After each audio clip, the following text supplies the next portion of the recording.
So at the last level, we were at 100 to 250, and the theme was specialization, right? So we categorized everything. Now we're specializing in roles, specializing in teams.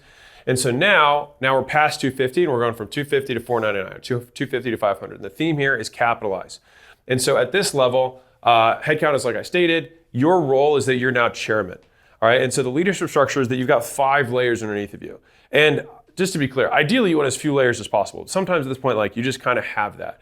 And so it's almost like you have these division leaders that kind of run an entire product line or division of the business that drive sales, drive revenue. And so you have these revenue leaders and streams that kind of report into a CEO who reports into you, or sometimes it reports to you. It just depends on how the company is structured. Number of companies here, 300,000, like 0.1%. Very, very small, one out of a lot. And so at this level, let's start with product. What are the constraints? This is the goods, services, and results that you deliver in the business. And so the constraint at this level is that changes to successful products, which are AKA cash cows, actually make them worse now. But you need new stuff to keep growing. So what do you do? And so to graduate in this level, you look at buy or build. So buy is through M&A, so mergers and acquisitions, and build is through R&D, so research and development. And what you're trying to look for is the next rising star product to add to your suite. And so you're automatically thinking 1+ years out.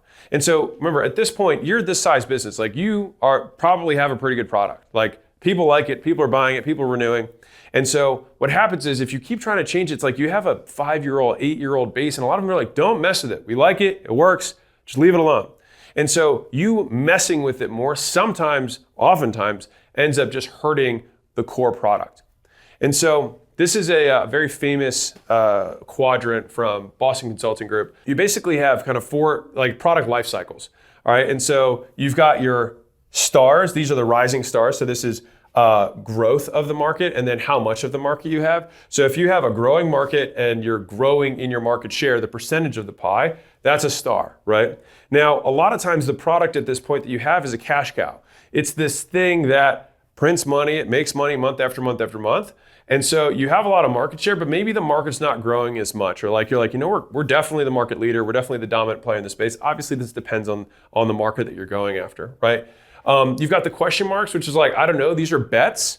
And then over here, you've got the dogs, right? It's a low percentage of market share of something that's not growing, and probably just a mistake that I thought was going to be a really good idea and ended up not being a good idea.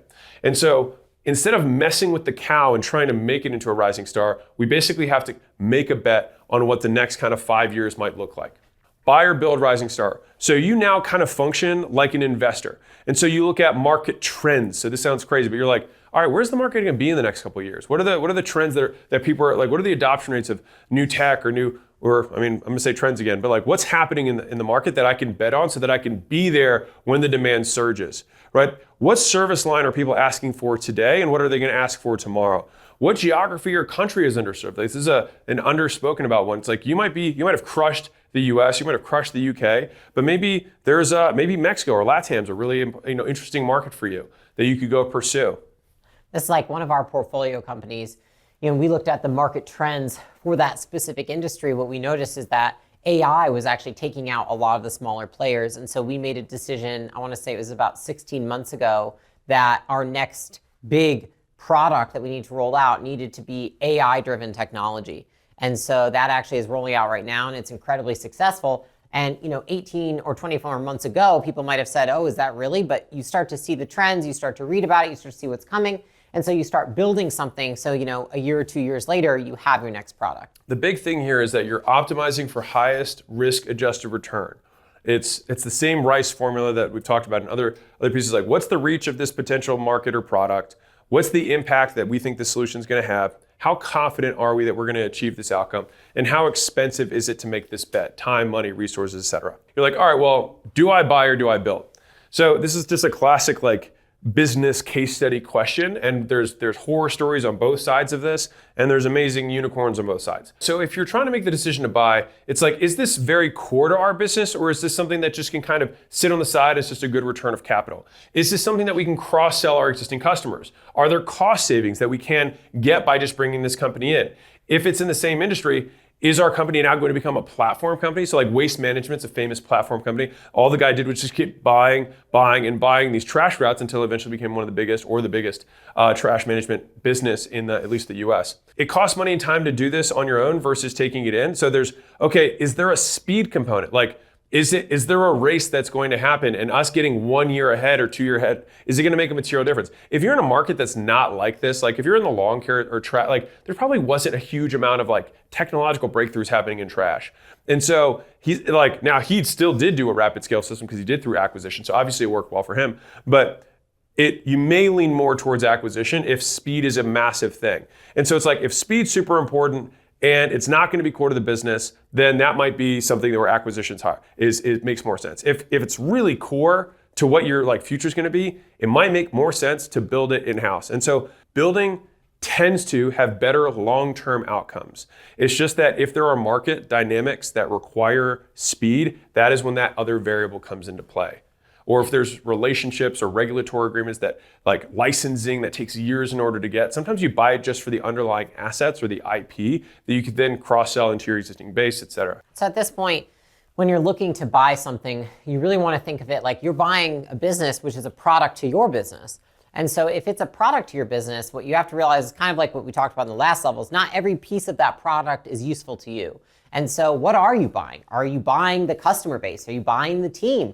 Are you buying the product? Are you buying the potential? Are you buying the list? And so I think that's where a lot of this fits into, is like, you have to know why you buy the thing, what piece of the business you want the most. And I'll tell you a fun little story about this. So a friend of mine acquires private wealth management firms. So he buys the book of business from guys who are retiring from private wealth management. And so the thing is that literally the cost to acquire a private wealth management customer, call it $10,000. I'm just making this number up. If he can get 500 clients for $10,000 for less than, like, it literally is cheaper to just acquire all of the customers at once in one shot than it is to go try and acquire them onesie twosie via marketing and events and conferences and speaking and all this stuff over time. And so sometimes even breaking it down to CAC times the entire customer base might be a decision that makes even more sense to you, especially if you have this big cross-sell ability where you're like, oh, this clearly merges into our existing journey. And the easiest way to know that is if you already have crossover with those customers. There's a zillion case studies where people are like, oh yeah, we're gonna be able to cross-sell all these things, and then nothing happens. So I would say like the easiest leading indicator for these types of deals is, oh, customers already being shared, let's just formalize it and make it easier. And I'll put this last consideration in, is that like, if you wanna, let's say you wanted to expand on a new marketing channel. You're like, you know what, we wanna get into TikTok as a crazy example. Well, you could, if you're a company of this size, build that whole team out, which is possible. But sometimes it just makes sense to just go buy a vendor. So it's like they have a vendor, they are a specialist, and it's like, well, if you can manage 10 customers, I'm a really big customer, and so we can just take 100% of your resources and just put it towards us, and that might just make a ton of sense. And so there's different reasons to acquire businesses in order to grow, but these are just some thoughts. Now, if build, and obviously you can't get okay, I watched this one video and I made this massive, $10 million decision or $1 million decision as a result of it. This is at least just frameworks to think through. So if you're doing build, who's already done this? Sometimes you can just hunt the teams. Sometimes you go for the number 2 at your competitor and say, oh, who are all the people that guy knows? I'll just go hire them. And I'm willing to give massive signing bonuses because it's way cheaper than me trying to buy a business, because now it's like, what's the relative return I can have? This money can go buy something, or I can just put massive bonuses to acqui-hire or bring teams in from another company all together that already function well. Do we understand the space well? If we don't, then yeah, we definitely might be something that we want to bring experts in. Is it worth the delay to ramp up? That's the speed component. The pros of this, obviously, is that the same culture. The cons are around speed and the cost and risk compared to buying. That's what we're really thinking about here. And so in the product level here, now, you have your cash cow, you need to make a big bet. And it's either, am I going to buy this thing or am I going to build this thing? I don't want to keep messing with this core product. Maybe a couple, you have your normal break fix, but you're not going to have this huge order of magnitude change at this point. It'll probably have to be a new product or service altogether. And so that leads us then to marketing at this level. So how you tell people about your stuff. So 250, 500 employees. The constraint here is that lead attribution by channel becomes really difficult because you're marketing all over the place. You have many different channels of getting customers. and platform and regulatory compliance become an issue. All right, and so to graduate here, you shift to brand-first advertising with an omnichannel approach with blended ROAS across all products. And on top of that, you install a compliance process. All right, and so this is what this looks like. So from a compliance process, which is just like the most yawn-worthy stuff in the world, to be clear, all advertising includes risk. And so I was talking to one of our portfolio founders the other day. They talked to an attorney, and if you ever want to just get frightened, just have an attorney just like tell you all the places that you have risk. And so they were like, man, if we do all these things, it's gonna be so hard to blah, blah, blah, blah. I was like, listen, the number one risk is that we go out of business. That's the number one risk. Second to that is all of these other risks, right? And so we need to always make sure that we're taking care of risk number one. Now, can we make sure we stay in business? Like if the way you do business actually puts your business at risk big time, then that becomes the biggest risk. But for most businesses, like if you can't sell anyone, then you won't be in business, right? All advertising has risk. The largest risk is not having a business because you didn't advertise to begin with. And so the big rules that we have, and I've said this in every piece of content I possibly can about marketing, state the facts and tell the truth. As long as you state the facts and tell the truth and you give people money back when they ask for it, you are usually gonna be okay. All right, you substantiate your claims, you create a compliance checklist. And so the key thing here, like when we have to start doing this, it's like sometimes you have to hire one person full-time who's compliance. They look at all the advertising materials that go out. They look at emails, they look at content, they look at ads, they review phone scripts to make sure that people are making promises they can't deliver. It's just that you become a target. Fundamentally, that's it. You've got money now. You're a big business. And people just want to sue because they would like an easy way to get money. At this point, the last point here, differentiate between platform and regulatory risk. So there are some platforms that will have rules that might be more stringent than what the rules of the governing country or city or state that you're in may be. And so making sure that you're clear, okay, is our risk that we're going to get our account shut down or that we're going to go to jail? So just understanding the difference between those two things, or that we're going to get a fine, right? And so this is so boring, and it's just one of those things that you just have to do at a certain point, and it sucks as a marketer. It just feels like the worst. But yeah, I would suggest that you have legal counsel go through, audit everything that you have, and then you create a list that your team can use. That's basically before any piece of marketing gets deployed out, they have to, check off each box on this list to make sure that it complies with the marketing compliance list. That's the best way that I've ever done it, is basically they have to turn that list in to their manager in order to deploy the piece of marketing to show that it is past the compliance test. Real talk, what happens is it ends up being a culture that people these are the rules we play by. And so over time, if it gets reinforced, it ends up just being like kind of an unspoken, like, of course, this is how we advertise to be compliant. The next shift is about brand. And so I want to tell this story because I think it's probably the best encapsulated story I can tell about branding. So at this point in time, New Balance is having this big resurgence. And so this is after 15 years of straight decline. And so they got a new CMO in after 15 years of downward sales. And the CMO went to the CEO and he said, hey, can I just swing for the fences? And the CEO said, sure.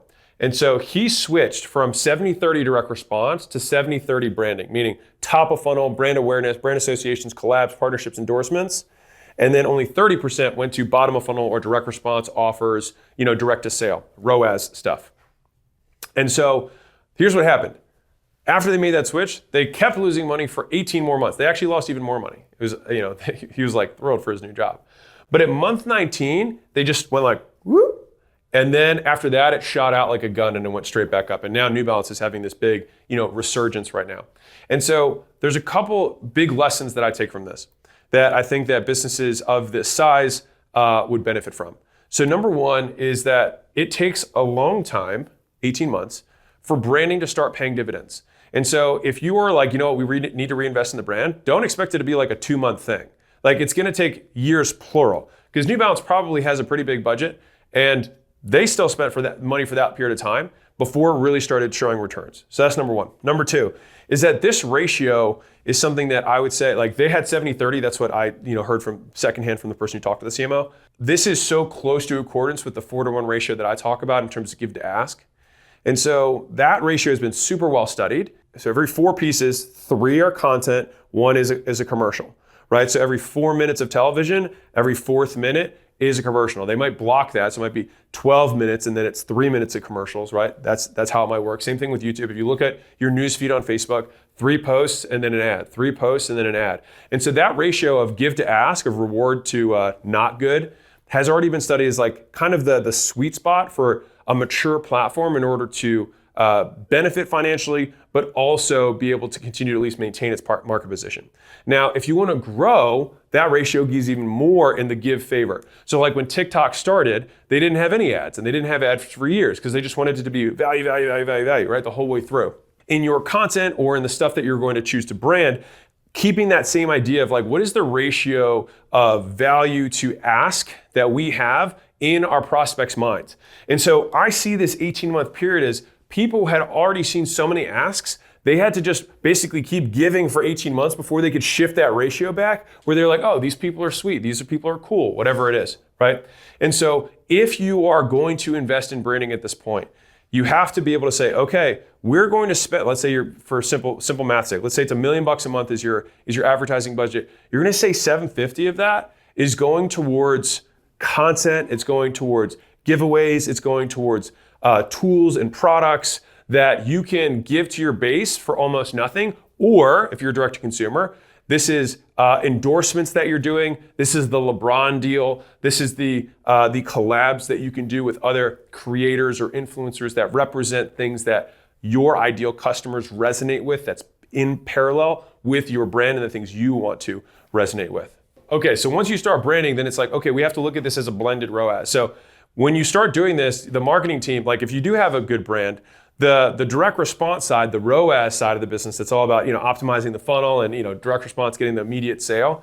Their numbers are going to be absurd, but it's because you have to take into account the money that you're putting into branding. And so your natural inclination is going to be, well, shoot, we should double down on the ROAS stuff. We're getting 20 to 1. It's like, well, you're not really getting 20 to 1. You might actually be getting 4 or 5 to 1 because you had to put this branding in place in order to do that. And so this is why CEOs can come to a big publicly traded company and look really brilliant for a year. Because all you do is you just pull revenue forward. You say, hey, we're going to stop doing goodwill and we're going to make ask and we're going to empty the goodwill coffers that we have in our audience and drain everyone's goodwill bank account right into our bank account. But now you're empty on goodwill and then you got to spend that 18 months of giving again. And so it's this well that you want to always keep digging before you're thirsty. You always want to over deliver prior to the ask. And in my opinion, that's fundamentally how branding works in a longer period of time. You want to start dividing ad spend from top of funnel / awareness versus bottom of funnel. So you blend this together. Top of funnel is long-term, bottom of funnel is the short-term stuff.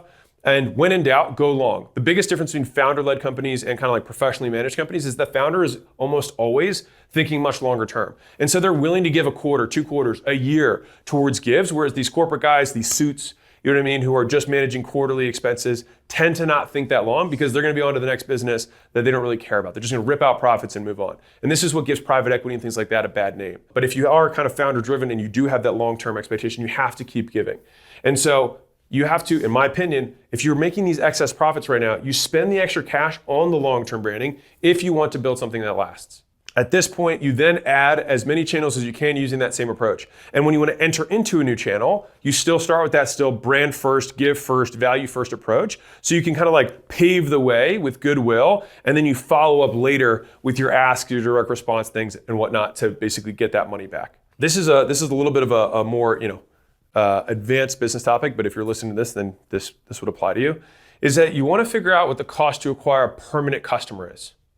And so I'll give you kind of like a simple example. Let's say that you have a software business, I'll just make it simple, and you sell a widget that's $100 a month, okay?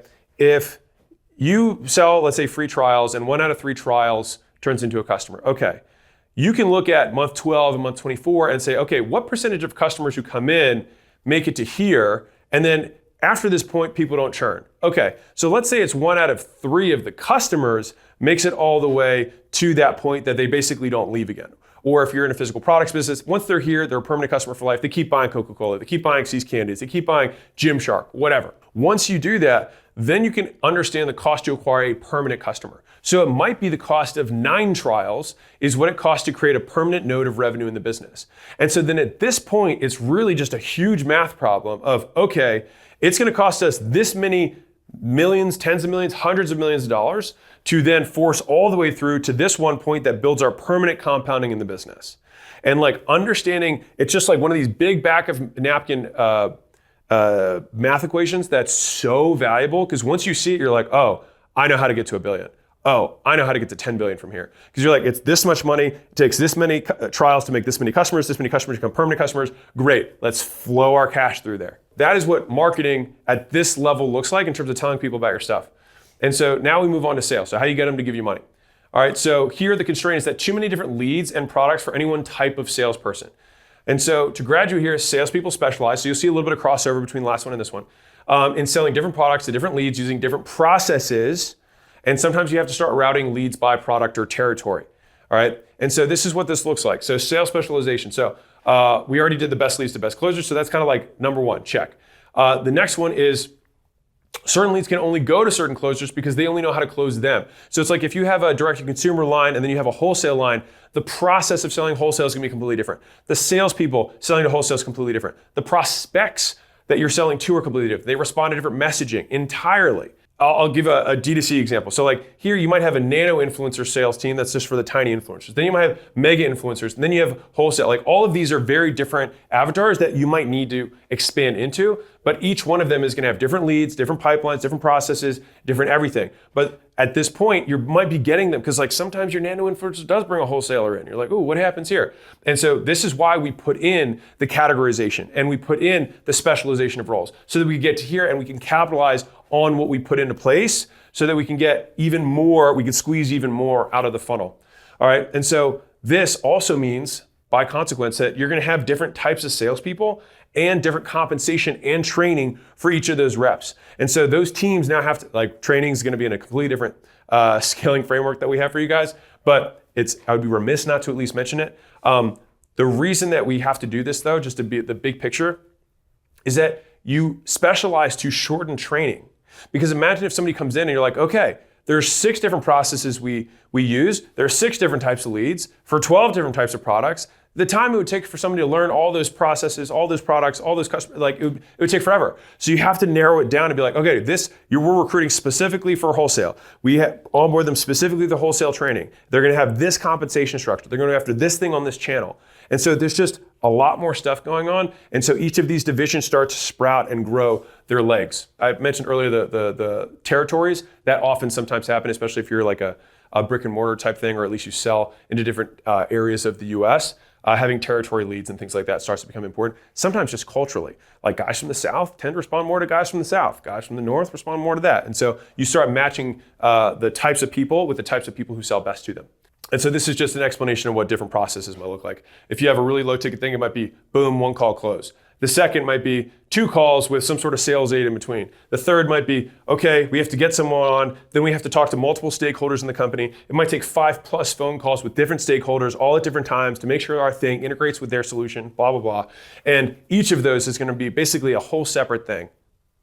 And so the theme here, capitalizing, right, is that you have too many different leads and products for any one type of salesperson. So salespeople specialize in different products, different leads, different processes, and you're routing them by territory. And so this is just basically going even deeper on the specialization across all functions of the business, especially sales in this moment, which opens us up to now lots of different customers who need to be serviced.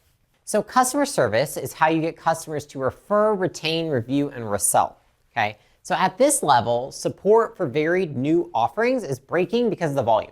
So it's basically like the entire department is breaking because there's just too much volume of new customers and different types of customers.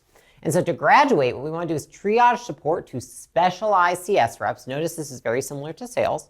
And this is to improve efficiency and shorten training. Okay, so again, really reflective of sales. We want to make sure that we shorten training for new CS since they don't have to learn everything, right? And so if you have product 1, product 2, and product 3, just like Alex was showing on the last slide, it's like we don't need to have a rep that knows how to speak to enterprise level clients if they're only speaking to someone who bought a $5,000 level product. And so what we want to do is make sure we have different training for reps specific to the products that they service. So we want to be able to triage our support. So essentially you have a system that will route the specific type of customer to the specific type of rep that has the ability to serve that customer, right? And so that's like tagging in the CRM. That's like customer segmentation, which we've talked about for the last 6 segments. And that's like routing people on the phone via email.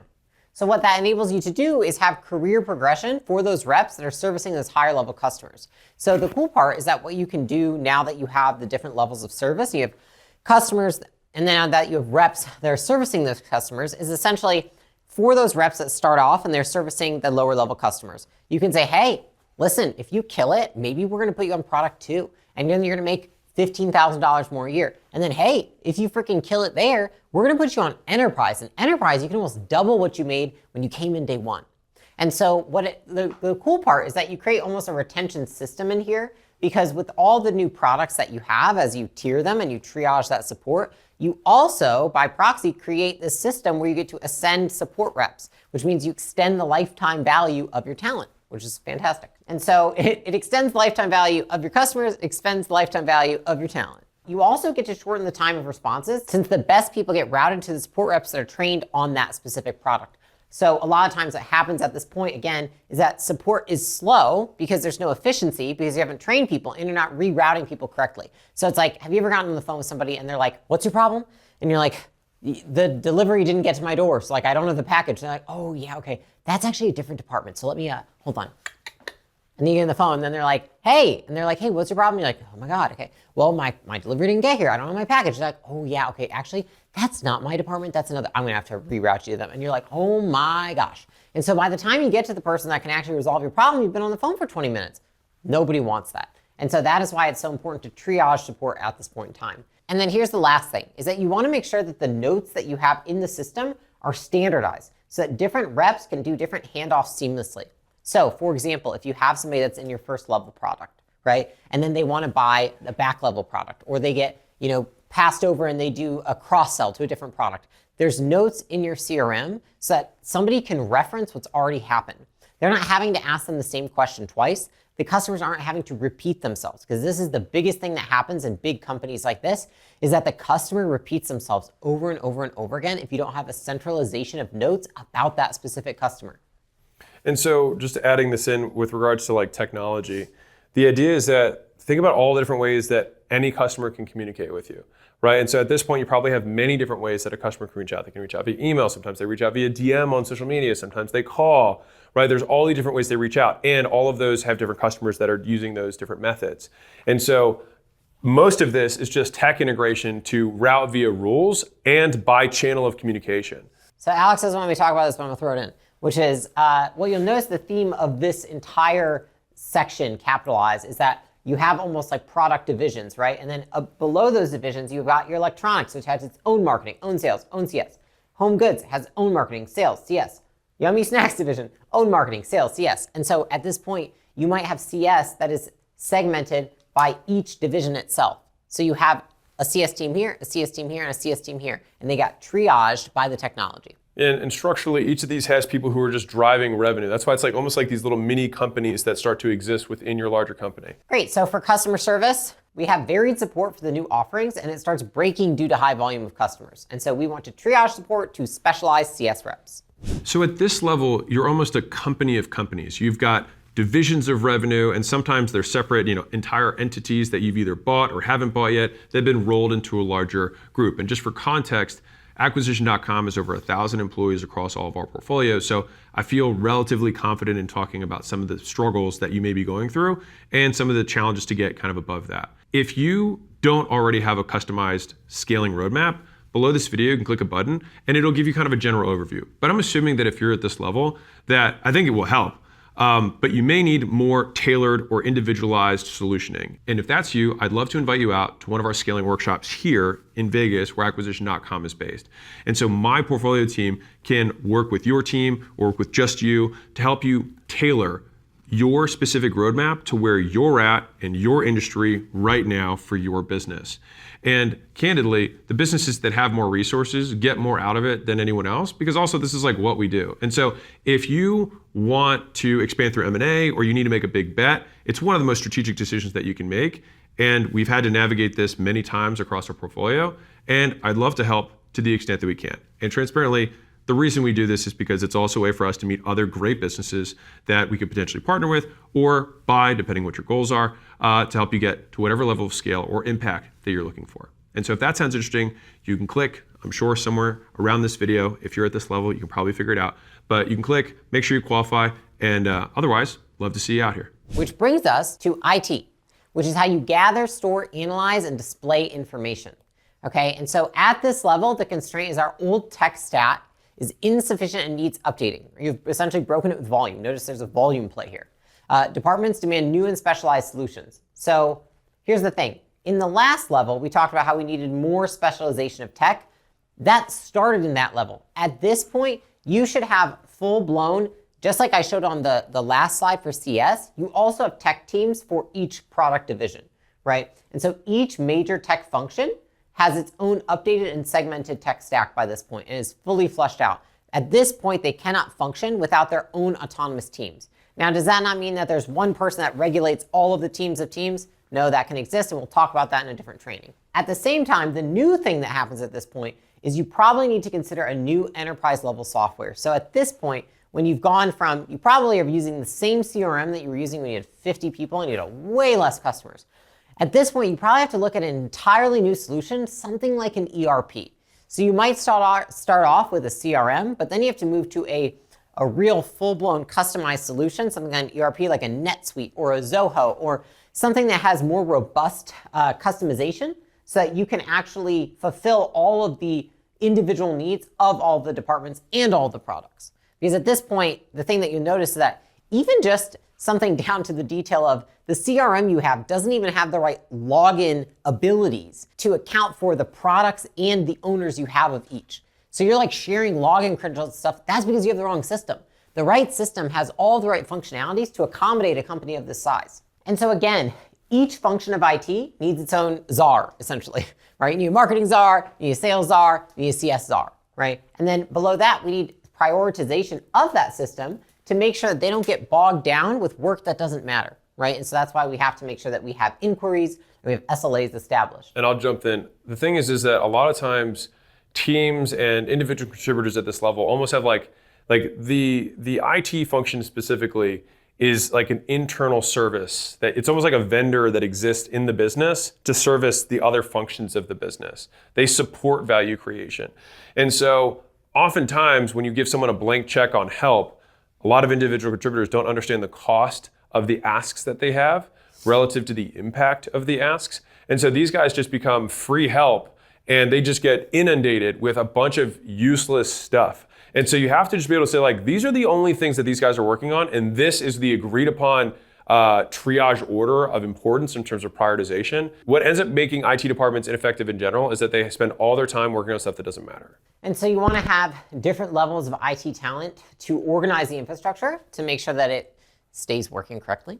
And at this point, you are going to notice that you probably have to bring in-house developers. So with the tech that you have, with upgrading to an ERP level software, it's going to make sense that you have your own in-house developers at some point. It's probably going to start in, maybe it's marketing, maybe it's sales, and it's going to move its way down based on the needs of your company. So that being said, for IT, our old tech stack is insufficient, needs to be updated, and our departments need specialized solutions. So we've got to move towards an updated tech stack, also an updated enterprise level software, which brings us to recruiting, right? Which is how you find and hire people to work for your company, okay? So at this level, the constraint is that the best talent is not responding to your recruiters or to anyone besides you, okay? And so to graduate this level, this is really fun, is that the founder is going to directly attract talent. So something I want you to think about is you are the magnet for talent at this point because the people that you need on your team are highly specialized. They're very hard to find. Think about the amount of companies that are in this level,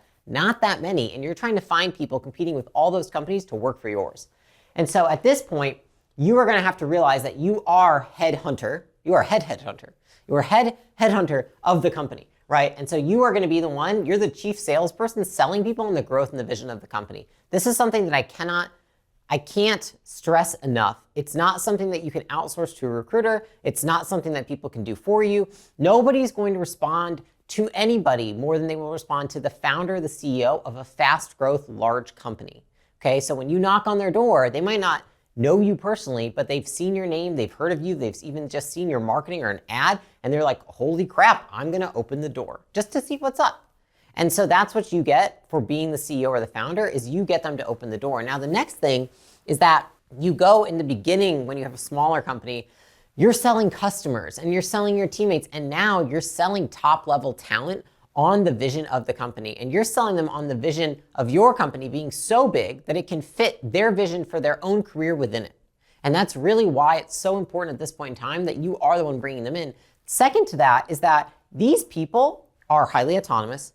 They don't need this job. And they're going to have so many more questions, because most people that get to this level in their career and are this kind of talent, they centralize their entire life around this job. And so it's not, oh, I'm changing a job, I'm just getting a different 9 to 5. It's, oh, I changed my whole life.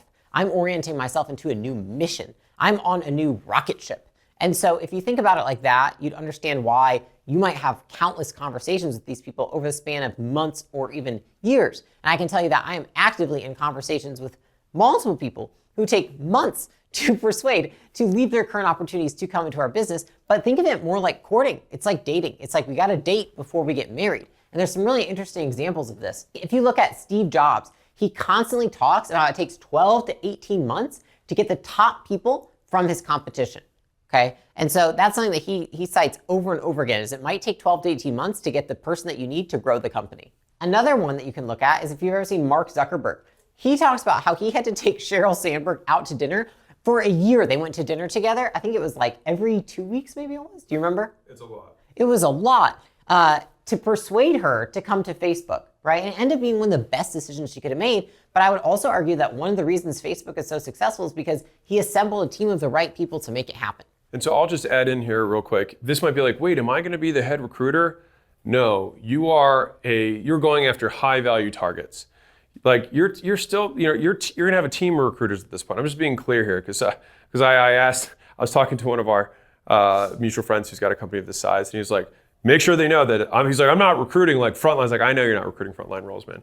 And so it's like, you're not recruiting frontline manager, director, even like sometimes even leaders. You're not playing there anymore. You're looking for people who are rainmakers. You're looking for people who bring Rolodexes of contacts so that they can get you into huge new areas of distribution or new geographies that they already have all the handshakes and they know all the key stakeholders, or entire teams that they have with them that just are going to move with. Like these are people. And if you want to go back to the that tweet I have, and so I had this tweet that basically only applied to very big businesses, but beyond a certain level, no one works for you anymore. This talent doesn't work for you. They just work with you. They join your team and you're on a team together, because the people at this level have 100 other options begging to have them. They have recruiters in their inbox every day, which is also why it's you, the founder, who's going to break out of every other recruiter and headhunter that's spamming their inbox.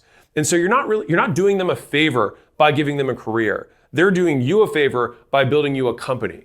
And so that's the thing, is like these are weapons. These guys know they are like who they are, and they've got a huge track record, and they're still hungry. And I think to Layla's point, it's like, this isn't the person who's in their career who's like, I've made it. They're people who are very mission driven, and their whole life goes around work. And so they want to make sure that you're at least matching their level of intensity and intelligence and drive. I would say like a lot of founders would take the time to close a $10 million, $15 million contract, $20 million contract, while closing somebody of this caliber on building a department or a product division or whatever it might be within your company could create 10 times that kind of wealth for your company. And so it is absolutely worth your time to do. And so that is recruiting. Okay, your top talent is not responding to recruiters anymore, and so you become Chief Recruiting Officer. Which brings us to HR. HR is how we decrease the likelihood that employees and regulators sue us. Yay. And so at this level, what happens is that churn increases and we don't know who we need to grow. So in order to graduate, we need to implement strategic workforce planning. Okay, what is that? That is making sure, that's essentially a nice word for saying organizational design. So let's look at what organizational design is, or strategic workforce planning. Okay, it's looking at our objectives as a company and then figuring out the who to make the what happen. So the what is where we're going, what are our objectives, our goals as a company. And then we say, all right, who do we need? How many of them? How quickly do we need them? Who are we going to need to move around? Who are we going to lose by then? Based on our churn rate. How are we going to backfill those people? And who can we promote? Are there people that we can move up? Where do we want to have backups in case somebody leaves, gets pregnant, quits? And where do we need hyper specialization in the future?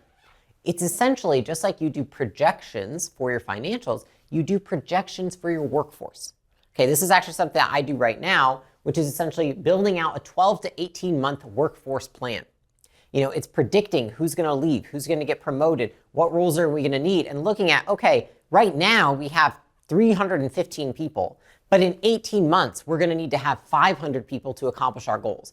How are we going to get those 500, and where do they fit in the org chart? And Layla does this really cool thing, which I don't think it's in here, but when she does these organizational design maps of like what's going to happen next, is that she has these little simple color codes where it's like, okay, a green is somebody that we have internally that we're going to promote. A yellow is somebody that like, there's somebody there, but they're weak. A red is like, okay, there's clearly a department that should be here, and we've got this whole team of people basically routed to another person who's just competent, but really shouldn't be leading that whole team. And so we've got a red there. So we need to fill that. And so by looking at this, I love when she does it because it's this very simple map where you can just see, okay, we got a lot of reds, or it's like, okay, we got greens on this side, but there's a lot of yellows over here. So we need to upskill some of these people. And so how many of these people can we just train up versus bring in, move around? You're thinking about allocating resources, right? You're a chairman at this point. You're an investor. You're like, okay, these are the assets I have. These are the resources. How do I redeploy them and mix them to get the best returns? And the thing is it's not like at this point, how everyone's performing.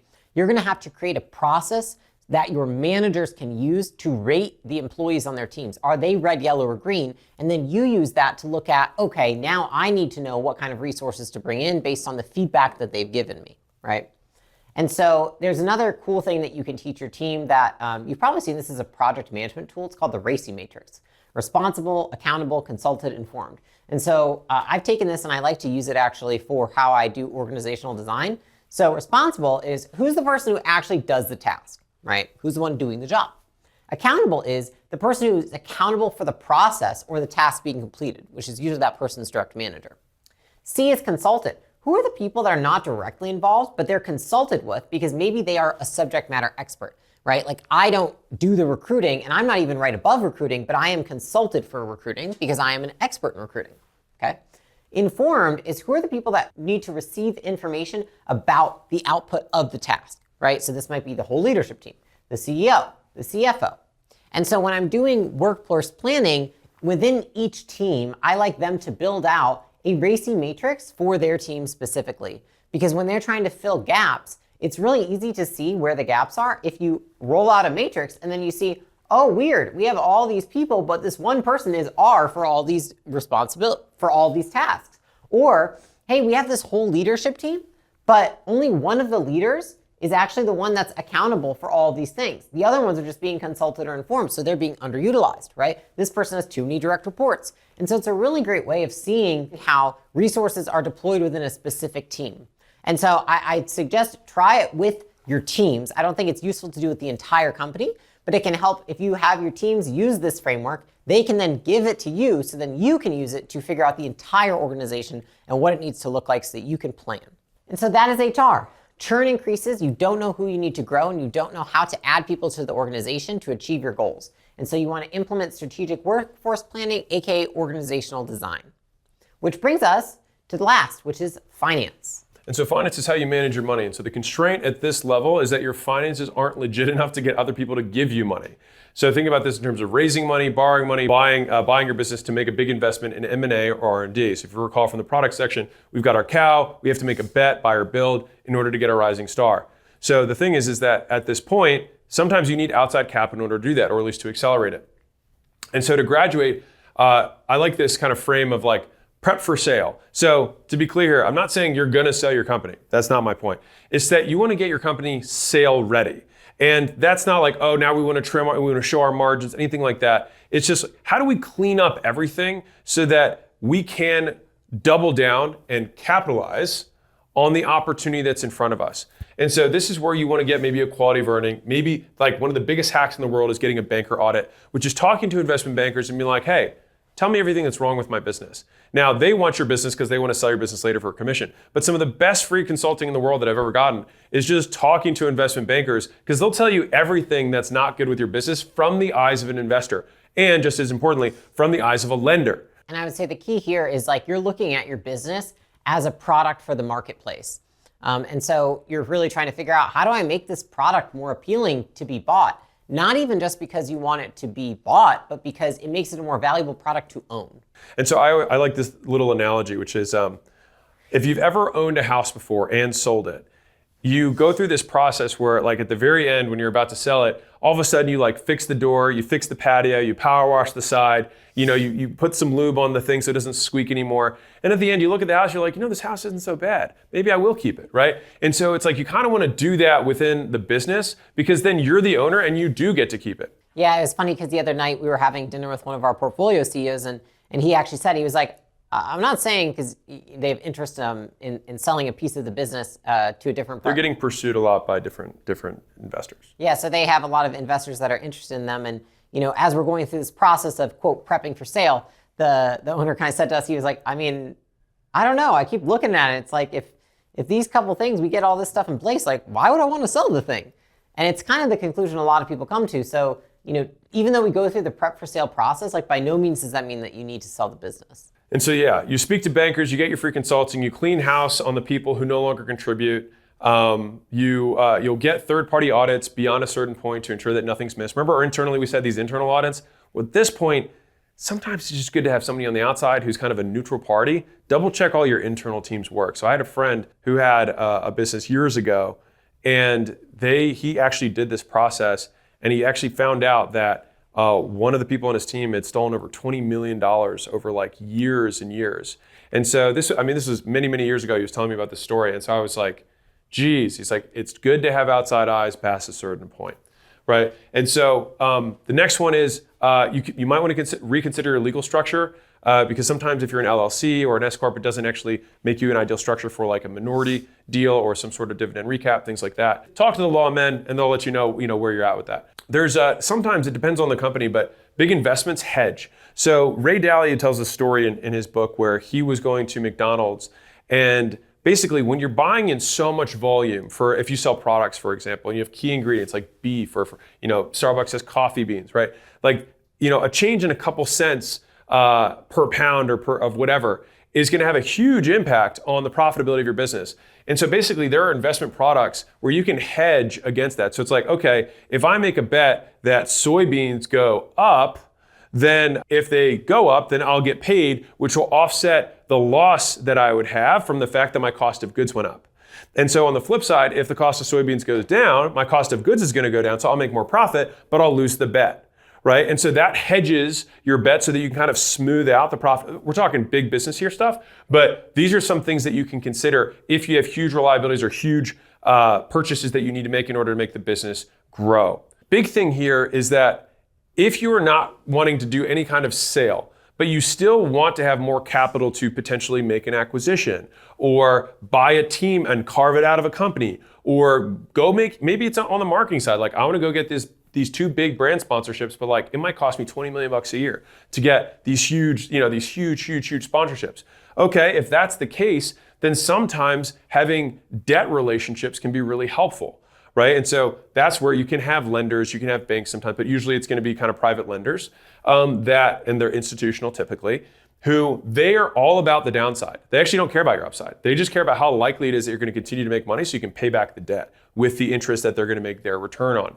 And so when we do all this stuff, it allows you to gain access to a whole new pool of capital, money, so that you can make the big bet to get your rising star or to buy the rising star and incorporate it inside of the business. And so that's why from the finance perspective, a lot of this is super professionalization so that you can capitalize on the next big bet. From a finance perspective, finances aren't legit enough to get other people to give you money for them to make a big investment in M&A or R&D, so to buy or build. And so you go through a fake sale, you do a prep for sale, you get a quality of earning, get bankers to audit you, get free consulting, you look at your capital structure in terms of how the ownership shares are structured, what the legal entity is. You might have to make some hedges to even out the cash flow in the future based on bets that you're going to make. And at that point, you will have the option to either sell a small part, get a strategic partner in who, let's say someone says, I'll buy 10% of the business, and in exchange for that, I'll also give you my distribution to 10,000 brick and mortar stores, right? That would be a strategic buyer that could help you both give you cash, offset risk for you, and help you expand the business. And so at this point, capitalize was the theme of this layer. And all of this around making the big bets that we need to do to expand the company. Like we had to make big bets in people. We have to plan, how much do we need to get in the future there? Big bets in product, big bets in brand in terms of marketing. What are the big investments there? And so that's kind of the theme here. It's like, because how are we gonna get past 500 to 1,000? Because that's gonna be the next level. And so the big constraint here is that you hit a plateau and no growth is occurring, or growth isn't occurring more specifically as fast as you want, or in the main product line that you have. And so to graduate, you're gonna need to make a big bet. So this is typically, you're many years into the business at this point, and for lack of a better term, it's like you might have to shake things up again to get to the next level. Like, how do we 10x from here? And that's kind of the answer that you're kind of prepping for at this stage. Big picture. We graduated to here. Now, above this, you'd have 500 to 1,000. We don't feel confident talking about it because we haven't been there. We are technically crossing into this threshold right now with acquisition.com across our portfolio companies. I vetted that framework with multiple of my friends who are there or above there to make sure that that was justified. Of course, this triangle could be significantly bigger because you can get up to a gazillion employees. You could be Amazon, have 1 million employees, right? But I think for most people who watch my stuff, who are business owners, who oftentimes are bootstrapped, this is an unbelievable success having gotten to that level. I mean, it's 1 out of a gazillion that actually get there. And if you're like, man, I'm just randomly on this video, I don't know how I got here, I would love to get a custom plan specific to me and my company. We can give you a customized $100 million scaling roadmap that will show you what level you're at, what you need to look at between departments, and kind of the specific things at this level to be concerned about. And we do this in 3 distinct ways. So one is we're gonna tell you what's going on right now, what you need to look out for. That's today. You also want to look in the past to make sure that you've shored up everything up to this point, because you might be behind on a couple things and ahead on a couple other things. And so if you're behind, it's like, well, the longer you let that fester, the riskier it gets as you scale, and the more likely that thing will break and cause calamitous damage to the business or set you back 6 months or 12 months or a year, whatever. On the other hand, once you have those things fixed, it's good to have a line of sight into what the next level is going to be so that you don't screw yourself today for a change that you're going to have to make tomorrow. And so to avoid all of that stuff, Layla and I have just tried to compile all the lessons that we've had. You can't teach how to get to $100 million in 12 hours, but we do our very best to try and consolidate these learnings for you, so at least you have themes of the things that you're probably gonna have to do in the business. And so if you want one of those customized roadmaps that I said, you can click the button below, enter your information. Our little dwarves in the background will send it to you. I hope you enjoyed this. We also have in-person workshops that we run at our headquarters here in Vegas. And so if you're like, you know what, I would love to just get hands-on help from functional experts who are actually doing this every single day. Like, I'm at this stage, I do need to revamp my advertising, but I need like 10 more nitty-gritty steps that would be beyond the scope of this. Just hit us up. We'd love to see you out here. This is obviously only for business owners who qualify and have businesses. We open up 1 or 2 dates a month. So if that sounds interesting, you can go. I'm sure you can find it on the site. Otherwise, thank you. See you in the interwebs.